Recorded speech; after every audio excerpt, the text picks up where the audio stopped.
Hello दोस्तों, agriculture exam point में आपका स्वागत है। हम लेकर आए हैं एग्रोनॉमी के कुछ महत्वपूर्ण प्रश्न जो AFO, AO, TA के एग्जाम में, SO के एग्जाम में, साथ ही साथ RRB के एग्जाम में हर वर्ष पूछे जाते हैं। पहला प्रश्न आपके सामने, बिना बोए उगने वाले पौधों को कहते हैं। क्या करा प्रश्न? बिना बोए उगने वाले पौधों को कहते हैं। सही आंसर है ऑप्शन नंबर बी। क्या कहते हैं? खरपतवार कहते हैं। जो खेत में बिना बोए ही उगते हैं उन्हें क्या कहते हैं? खरपतवार कहते हैं। सही आंसर ऑप्शन नंबर बी। अगला प्रश्न है, गेहूं किस माह में बोया जाता है? क्या करा प्रश्न? गेहूं की फसल जो है किस माह में बोई जाती है? सही answer option number A. Option number A, नवंबर से जनवरी के माह तक गेहूं की फसल बोई जाती है, अर्थात 15 नवंबर से 15 जनवरी तक गेहूं की फसल बोई जाती है। सही answer option number A. Option number ए। अगला प्रश्न है, देश में फसली भूमि की दृष्टि से 12वां स्थान किस प्रदेश को माना गया है? क्या करा प्रश्न? देश में फसली भूमि अर्थात फसल उगाने लायक भूमि जो है दृष्टि से 12वें स्थान पर किस प्रदेश का, भारत में 12वें स्थान पर किस प्रदेश का जो भूमि है वह फसल उगाने लायक माना जाता है? सही answer option number B. Option number B, Madhya Pradesh में जो MP में 12वें स्थान पे आता है फसल उगाने लायक इसकी भूमि जो है फसल उगाने की दृष्टि से 12वें नंबर पे आता है। सही आंसर ऑप्शन नंबर बी। अगला प्रश्न है, मध्य प्रदेश के किस भाग में काली मिट्टी पाई जाती है? क्या करा प्रश्न? मध्य प्रदेश के किस भाग में जो है काली मिट्टी पाई जाती है? सही answer option number B. Option number B, पश्चिमी भाग में जो है काली मिट्टी पाई जाती है। क्या करा? मध्य प्रदेश का जो क्षेत्र है उसमें किस भाग पर काली मिट्टी पाई जाती है? सही answer option number B. Option number B, पश्चिमी। ये पूर्वी भाग, इस तरफ की जो भाग है इस पश्चिमी भाग पर खेती करने लायक अर्थात काली मिट्टी पाई जाती है। सही आंसर ऑप्शन नंबर बी। अगला प्रश्न है, मध्य प्रदेश में सहकारी खेती की क्या स्थिति है? क्या करा प्रश्न? मध्य प्रदेश में जो है सहकारी खेती की क्या स्थिति है? सही answer option number B. Option number B, असफल। क्या है? क्या स्थिति है? असफल। जो सरकारी स्थिति जो सहकारी जो मध्य प्रदेश के राज्य में जो मध्य प्रदेश का राज्य है उसमें सहकारी खेती जो होती है असफल है। सहकारी खेती न के बराबर की जाती है, वहाँ पर की नहीं जा सकती। सही आंसर ऑप्शन नंबर बी। अगला प्रश्न है, सहकारी खेती का क्या प्रकार है? क्या अगला प्रश्न? सहकारी खेती का प्रकार या फिर क्या प्रकार है? सही answer option number D. Option number D, सामूहिक कृषि। जो मध्य प्रदेश में है सामूहिक कृषि नहीं होती, इसमें सहकारी खेती नहीं होती। सही आंसर ऑप्शन नंबर डी। सहकारी खेती क्या कहते हैं? सामूहिक खेती कहते हैं, सामूहिक कृषि कहते हैं। सही आंसर ऑप्शन नंबर डी। अगला प्रश्न है, सहकारी खेती के लाभ होते हैं। क्या अगला प्रश्न? सहकारी खेती के लाभ होते हैं, फिर सामूहिक खेती के लाभ होते हैं। क्या लाभ होते हैं सामूहिक खेती के? सही आंसर ऑप्शन नंबर डी, ये सभी लाभ होते हैं सामूहिक खेती के। आर्थिक सुरक्षा, उन्नत खेती का अंगीकरण, जोखिम का भय कम होता है। जो सहकारी खेती या सामूहिक खेती जो होती है उसमें जोखिम का भय अर्थात हानि का भय कम होता है और आर्थिक सुरक्षा भी प्राप्त होता है और साथ ही साथ उन्नत खेती का अंगीकरण किया जाता है। ये सभी चीज़ें की जाती हैं कहाँ पर? सहकारी खेती के अंतर्गत की जाती हैं। सही answer option number D. Option number D. अगला प्रश्न है, मृदा कटाव वाली मृदा में उगाना चाहिए। क्या करा प्रश्न? मृदा कटाव वाली मृदा में उगाना चाहिए। जहाँ पर भूमि की कटाव होती है उस जगह पर जब वर्षा होती है उस समय जब भूमि की कटाव होती है उस स्थान पर कौन सी मृदा में कौन सी फसल उगानी चाहिए, क्या उस मृदा में कौन सी फसल उगानी चाहिए। सही answer option number D, option number B, sorry option number B, उर्द की फसल उगानी चाहिए। कौन सी फसल उगानी चाहिए, जहाँ पर वर्षा की ऋतु में पानी मृदा कटे उस स्थान पर उर्द की फसल उगानी चाहिए। सही answer option number B, option number B. उर्द क्यों, उर्द की जो फसल होती है वह छोटी होती है और घनी होती है, जिससे जो पानी हो और साथ ही साथ उसकी जड़ें होती है जो गहरी होती है, जो जड़ें होती हैं वह गहरी होती है और घनी होती हैं, जो जड़ी होती हैं गहरी और घनी होती हैं, जिसकी वजह से जो मृदाएं हैं वह बांध के रखती हैं, इसलिए उर्द की फसल उगानी चाहिए। सही answer option number D, option number B, sorry option number B. अगला प्रश्न है, मिश्रित फसल के कौन से लाभ होते हैं। क्या करा प्रश्न, मिश्रित फसल के कौन से लाभ होते हैं। सही आंसर ऑप्शन नंबर डी, ये सभी लाभ होते हैं। अब मिश्रित फसल की बुआई की जा रही है तो कौन कौन से लाभ होते हैं। रोग कीट से बचाव होता है, अगर मिश्रित फसल की बुआई की जा रही है तो रोग कीट से बचाव होता है। पानी खाद का उचित उपयोग होता है, पानी और खाद का जो है उचित उपयोग होता है। अधिक वर्षा से, और अधिक वर्षा में क्या होता है, उपज होती है। मिश्रित फसल से जो है अधिक वर्षा में भी उपज हो जाती है। सही आंसर ऑप्शन नंबर डी, ये सभी उपाय हो जाते हैं फिर लाभ होते हैं। सही आंसर ऑप्शन नंबर डी। मिश्रित फसल बोने से कौन कौन से लाभ होते हैं, कीट रोग से बचाव होता है और साथ ही साथ पानी खाद का भरपूर उपयोग किया जा सकता है और अधिक वर्षा में भी उपज दे देते हैं। सही answer option number D, option number D, ये सभी। अगला प्रश्न है, फसल चक्र के सिद्धांतों के अनुसार फसल चक्र में दलहनी फसल या दलहनी फसल वाली समावेश किया जाना संश्लेषण है, क्योंकि क्या कह रहा है प्रश्न, एक फिर से देख लेते हैं। दलहनी फसल के सिद्धांतों के अनुसार फसल चक्र में दलहनी फसल का समावेश किया जाना श्रेष्ठकर है, क्योंकि सही आंसर ऑप्शन नंबर बी, इससे भूमि की उर्वरता शक्ति सही रहती है। क्यों करना चाहिए, इससे भूमि की जो है उर्वरा शक्ति जो है सही रहती है, अभी बनी रहती है, थमी रहती है। सही आंसर ऑप्शन नंबर बी। अगला प्रश्न है, निम्नलिखित में से कौन सा फसल चक्र का सही उदाहरण है। क्या करा प्रश्न, निम्नलिखित दिए गए विकल्प में से कौन सा ऐसा फसल चक्र है जो सही उदाहरण है, फसल चक्र का जो है सही उदाहरण है। सही answer option number B, option number B, धान गेहूँ हरी खाद। धान के बाद गेहूँ की बुआई कर दी जाए, इसके बाद क्या होना चाहिए, हरी खाद की बुआई करनी चाहिए। गर्मी की ऋतु में हरी खाद अर्थात चरी की बुआई कर दी जाए। ये फसल चक्र का एक सही उदाहरण है, उचित उदाहरण है। सही आंसर ऑप्शन नंबर बी। अगला प्रश्न है, हरी खाद हेतु फसल का चुनाव करना चाहिए। क्या क्या प्रश्न, हरी खाद हेतु फसल का चुनाव करना चाहिए। सही answer option number A, option number A, हरी खाद हेतु कौन सा फसल का चुनाव करना चाहिए, दलहनी फसल का चुनाव करना चाहिए। सही आंसर ऑप्शन नंबर ए। अगला प्रश्न है, मिर्च निम्न में से किस प्रकार की फसल है। क्या करा है, मिर्च जो है निम्न में से किस प्रकार की फसल है। सही answer option number B, option number B, मसाले वाली फसल है।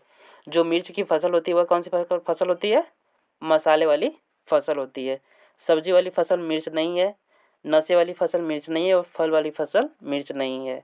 और फल के रूप में आप खाएंगे तो आप भी जानेंगे कैसा होता है उसका स्वाद। इसलिए कौन सी फसल है यह, बी, मसाले वाली फसल। जो मिर्च की फसल होती है वह मसाले वाली फसल है। अगला प्रश्न है, करेला एक औषधिक वाली सब्जी निम्न में से किस रोग के लिए उपयोगी है। क्या करा, करेले की सब्जी जो है औषधि, करेला जो है औषधि की सब्जी है, यह किस रोग के लिए उपयोगी है। सही answer option number B, option number B, कौन सा आंसर है, ऑप्शन नंबर बी, डायबिटीज के लिए। ये डायबिटीज के मरीजों के लिए औषधि का रूप ले लेती है करेले की सब्जी। सही answer option number B, option number B. अगला प्रश्न है, कैल्शियम की मात्रा किस चारे में अधिक होती है? क्या करा प्रश्न? कैल्शियम की जो मात्रा है वह किस चारे में सर्वप्रिय सर्वाधिक माना जाता है? सही आंसर ऑप्शन नंबर कौन से चारे में? ऑप्शन नंबर बी, बाजरा में जो है कैल्शियम की मात्रा जो होती है वह अधिक होती है। सही आंसर ऑप्शन नंबर बी, बाजरा। अगला प्रश्न है, एक वर्ष में मक्का, आलू, गेहूं, मूंग के उगाए जाने को कहते हैं? क्या करा? एक वर्ष के अंदर ही मक्का की फसल भी ले लें हम, आलू की फसल भी हम ले लें और गेहूं की फसल भी प्राप्त कर लें और मूंग की फसल भी हम प्राप्त कर लें। इसे कौन सी फसल कहते हैं? अविराम खेती कहते हैं।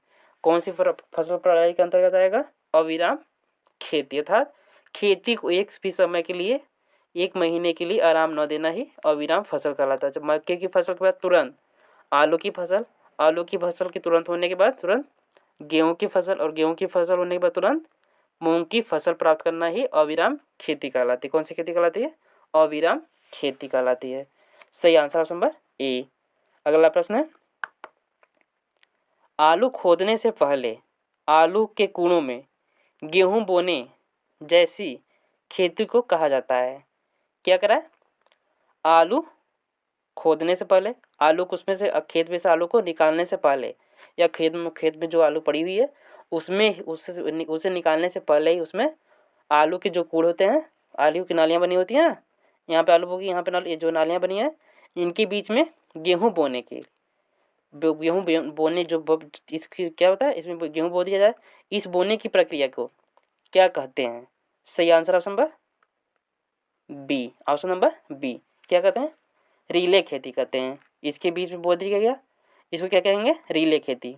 एक यहाँ पर आलू की खेती है, आलू की खेती, यहाँ पर भी आलू की खेती और बीच में गेहूं की खेती क्या कहेंगे? रीले खेती कहेंगे। सही आंसर ऑप्शन नंबर बी। अगला प्रश्न है, देश में सर्वाधिक उत्पादन किस अनाज का होता है?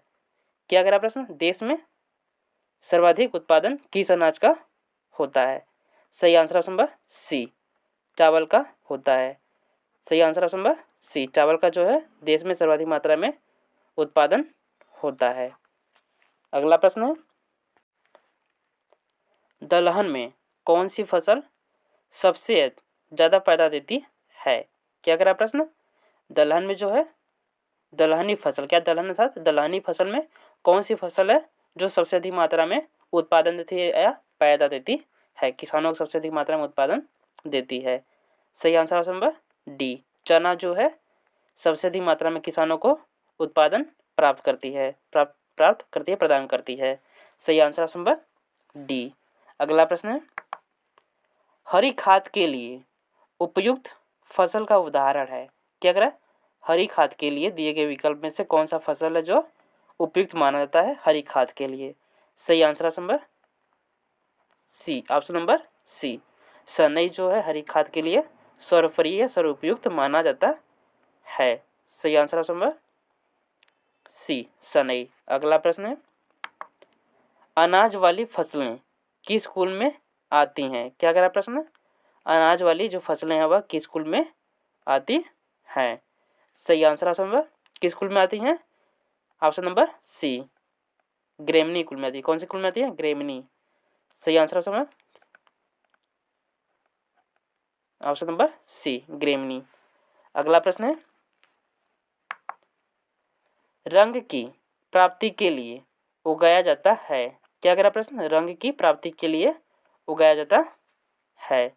सही answer option number D, option number D, रंग की प्राप्ति के लिए क्या उगाया जाता है? कुसुम उगाया जाता है। क्या उगाया जाता है? कुसुम का पौधा उगाया जाता है रंग की प्राप्ति के लिए।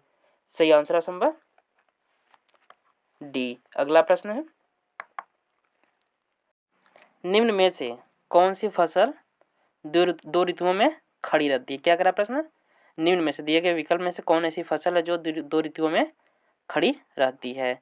सही answer option number B, option number B, अरहर की जो फसल है बरसात ऋतु में बोई जाती है और शीत ऋतु में उसे काटा जाता है। जब शीत ऋतु लास्ट होने लगती है तभी जाकर वह पक पाती है पूरी, अर्थात दो ऋतुओं में ही पूरी तरह से खड़ी रहती है। सही आंसर ऑप्शन नंबर बी, अरहर की फसल जो है 2 ऋतुओं में खड़ी रहती है। अगला प्रश्न है, खाद्य तत्व फसलों को किस प्रकार दिए जाने चाहिए? क्या करा प्रश्न? खाद्य तत्व जो है फसलों को किस प्रकार दिया जाना चाहिए? सही आंसर ऑप्शन नंबर बी, ए सभी। सही आंसर ऑप्शन नंबर डी, ए सभी। गोबर की खाद द्वारा खाद्य तत्व जो है गोबर की खाद द्वारा दिया जा सकता है और रासायनिक खाद द्वारा भी दिया जाता है। फसलों के लिए जो प्राप्त होने वाले खाद्य तत्व हैं वह किस किस प्रकार द्वारा दिया जाता है? गोबर के भी द्वारा दिया जाता है, गोबर की खाद द्वारा दिया जाता है, और रासायनिक खाद द्वारा दिया जाता है, और खली द्वारा भी दिया जाता है, अर्थात खली द्वारा भी दिया जाता है। सही आंसर ऑप्शन नंबर डी, ये सभी द्वारा खाद्य फसलों के लिए खाद्य तत्व प्राप्त किए जा सकते हैं। सही आंसर ऑप्शन नंबर डी। अगला प्रश्न है, फसल सघनता बढ़ाने के लिए मुख्य कारण कौन सा है? क्या करा है? फसल सघनता जो है बढ़ाने के लिए मुख्य कारण कौन सा है? सही answer option number A, option number ए, सिंचाई की सुविधा। फसल सघनता जो है सिंचाई की सुविधा से मुख्य रूप से बढ़ाया जा सकता है। सही आंसर ऑप्शन नंबर ए। अगला प्रश्न है, निम्न में से कौन सा उदाहरण मिश्रित खेती का है? क्या करा प्रश्न? दिए गए विकल्प में से कौन सा ऐसा उदाहरण है जो मिश्रित खेती का है? सही आंसर ऑप्शन नंबर ए, अनाज की खेती और पशुपालन जो है मिश्रित खेती का उदाहरण है। सही आंसर ऑप्शन नंबर ए, अनाज की खेती व पशुपालन। अगला प्रश्न है, निम्न में से कौन सा उदाहरण बहुसंख्यकीय योजना का है? क्या करा? निम्न में से दिए गए विकल्प में से कौन सा उदाहरण जो है बहुसंस्थानिकीय योजना का है? सही answer option number A, sorry option number B, option number B, मक्का आलू गेहूं जो बहुसंस्थान की योजना का है। मक्का आलू गेहूं जो है बहुसंस्थान की योजना का फसल है। सही आंसर ऑप्शन नंबर बी। अगला प्रश्न है, निम्न में से बहुफसली खेती का प्रकार। क्या करा? निम्न में से दिए गए विकल्प में से बहुफसली खेती का प्रकार। सही answer option number C, option number C, overlapping खेती जो है बहुफसली खेती का प्रकार है। कौन सा प्रकार है? ओवरलैपिंग जो खेती है वह बहुफसली खेती का एक प्रकार है। अगला प्रश्न है, निम्न में से अंतःवर्ती फसल का उदाहरण है। क्या करा प्रश्न? निम्न में से अंतःवर्ती फसल का उदाहरण है। सही आंसर ऑप्शन नंबर बी, मूंग। मूंग की फसल जो है अंतःवर्ती फसल का उदाहरण है। सही आंसर ऑप्शन नंबर बी। अगला प्रश्न है,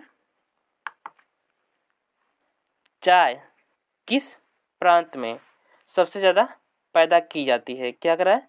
चाय की जो खेती होती है वह किस प्रांत में सबसे ज़्यादा पैदा की जाती है? सही answer option number C, option number C, Himachal Pradesh में जो है चाय की खेती सबसे अधिक मात्रा में की जाती है। Option number C. अगला प्रश्न है, हरी खाद के लिए उपयुक्त या प्रयुक्त फसल होनी चाहिए। क्या करा? हरी खाद के लिए उपयुक्त या प्रयुक्त फसल होनी चाहिए। कौन सी होनी चाहिए? सही आंसर ऑप्शन नंबर बी, द्विदलीय। कौन सी फसल होनी चाहिए? द्विदलीय फसल होनी चाहिए। हरी खाद के लिए द्विदलीय फसल होनी चाहिए। सही आंसर ऑप्शन नंबर बी। अगला प्रश्न, खरपतवार क्रम होते हैं। क्या करा प्रश्न? खरपतवार क्रम होते हैं। सही आंसर ऑप्शन नंबर ए, मिश्रित फसल उगाने से जो खरपतवार जो हैं कम होते हैं। किसके क्रम होते हैं? सही आंसर ऑप्शन नंबर ए, मिश्रित फसल उगाने से जो है खरपतवार की संख्या जो है कम हो जाती है। सही आंसर ऑप्शन नंबर ए। अगला प्रश्न है, बुआई के समय बीज कहाँ से खरीदना चाहिए? क्या करा? बुआई के समय जो है बीज कहाँ से खरीदना चाहिए? सही आंसर ऑप्शन नंबर सी, राष्ट्रीय बीज निगम से। बीज कहाँ से खरीदना चाहिए? बीज बुआई के समय राष्ट्रीय बीज निगम से बुआई के समय बीज खरीदना चाहिए। सही आंसर ऑप्शन नंबर सी, राष्ट्रीय बीज निगम। अगला प्रश्न है, गन्ने की खेती किस स्थान पर उपयोगी है? क्या कह रहा प्रश्न, जो गन्ने की खेती होती है वह किस स्थान पर उपयोगी है? सही आंसर ऑप्शन नंबर ए, गन्ना फैक्ट्री के पास जो है गन्ने की खेती सर्वोपरि या सबसे उपयोगी स्थान माना जाता है जो गन्ने की खेती के लिए। सही आंसर ऑप्शन नंबर ए। अगला प्रश्न है, गन्ने के साथ मिश्रित फसल के रूप में कौन सी फसल उगानी चाहिए? क्या करा, गन्ने के साथ मिश्रित फसल के रूप में कौन सी फसल उगानी चाहिए? सही answer option number D, option number D, गन्ने के साथ मिश्रित फसल के रूप में कौन सी फसल उगानी चाहिए? उड़द भी उगाना चाहिए और मूंग भी उगा सकते हैं और खरबूजा भी उगा सकते हैं। ये तीनों फसलें उगा सकते हैं गन्ने के साथ। सही आंसर ऑप्शन नंबर डी। अगला प्रश्न है, गेहूं के साथ कौन सी मिश्रित फसल बोनी चाहिए? क्या करा, गेहूं के साथ जो है कौन सी मिश्रित फसल बोनी चाहिए? सही आंसर ऑप्शन नंबर, कौन सी मिश्रित फसल बोनी चाहिए? Option number D, option number D, इनमें से कोई नहीं। जौ को गेहूं के साथ नहीं बो सकते, चना को भी नहीं बो सकते और सरसों को भी नहीं बो सकते। सही आंसर ऑप्शन नंबर डी, इनमें से कोई नहीं। अगला प्रश्न है, गेहूं के साथ कौन सी मिश्रित फसल बोनी चाहिए? क्या करा प्रश्न, गेहूं के साथ जो है कौन सी मिश्रित फसल बोनी चाहिए? विकल्प क्या है, जौ, चना, सरसों, इनमें से कोई नहीं। सही आंसर ऑप्शन नंबर सी, सरसों की फसल बो सकते हैं। जो गेहूं के साथ जो है सरसों की फसल बो सकते हैं। सही आंसर ऑप्शन नंबर सी, सरसों की फसल बोनी चाहिए। मिश्रित फसल के रूप में अगर बोना है तो सरसों की फसल बो सकते हैं, सरसों की फसल बो सकते हैं, जिससे जो गेहूं होता है वह नीचे हो सकता है और सरसों ऊपर उड़ के ऊपर फट सकता है। सही आंसर ऑप्शन नंबर सी। अगला प्रश्न है, भारत की प्रमुख नगद फसल है? क्या कह रहा है, भारत की जो है प्रमुख नगद फसल है? विकल्प क्या, आलू, गन्ना, तंबाकू, ये सभी। सही आंसर ऑप्शन नंबर ये सभी जो है नगद फसल है। भारत की प्रमुख नगद फसल कौन कौन सी है? आलू, गन्ना, तंबाकू। कौन सा? तंबाकू। सही answer option number C, option number C. अगला प्रश्न है, मसूर किस मौसम में दलहनी फसल है? क्या कह रहा है, मसूर जो है किस मौसम की दलहनी फसल, किस मौसम में दलहनी फसल है? रवि की फसल है। जो मसूर होती है वह किस फसल की दलहनी फसल है? रवि ऋतु की दलहनी फसल है। सही आंसर ऑप्शन नंबर ए। अगला प्रश्न है, आर मान निम्न में किसे निर्देशित करता है? जो आर मान है वह निम्न में किसे निर्देशित करता है? सही answer option number A, option number ए, एक वर्ष में वास्तविक कृषि क्षेत्र के प्रतिशत को कैसे दर्शाते हैं? आर से दर्शाते हैं। एक वर्ष में वास्तविक कृषि क्षेत्र के प्रतिशत को आर से दर्शाते हैं। सही आंसर ऑप्शन नंबर ए। अगला प्रश्न है, मिश्रित सस्य का अभिप्राय है? क्या कह रहा प्रश्न, मिश्रित सस्य का क्या है अभिप्राय है? किस खेती से अभिप्राय है? सही answer option number C, option number C, एक मौसम में दो या अधिक फसल से। किस फसल से अभिप्राय है? एक मौसम में दो या अधिक फसल से जो है मिश्रित खेती का अभिप्राय है। सही आंसर ऑप्शन नंबर सी। अगला प्रश्न है, सस्य चक्र जिसमें मुख्य फसल से पहले या बाद में, क्या करा प्रश्न, सस्य चक्र जिसमें मुख्य फसल से पहले या बाद में घास एवं दलहनी फसलों को मिश्रित कई वर्षों तक उगाते हैं, इस प्रकार की खेती को कहते हैं? क्या कहते हैं? सही आंसर ऑप्शन नंबर ए, ले फार्मिंग कहते हैं। क्या कहते हैं? ले फार्मिंग कहते हैं। क्या करा, मुख्य फसल से पहले या बाद में घास एवं दलहनी फसल को मिश्रित या मिश्र दलहनी घास एवं दलहनी फसल को मिश्रण कई वर्षों तक उगाते हैं, इस प्रकार के प्रक्रम को या प्रकार को कहते हैं? क्या कहते हैं? ले फार्मिंग कहते हैं। सही आंसर ऑप्शन नंबर ए।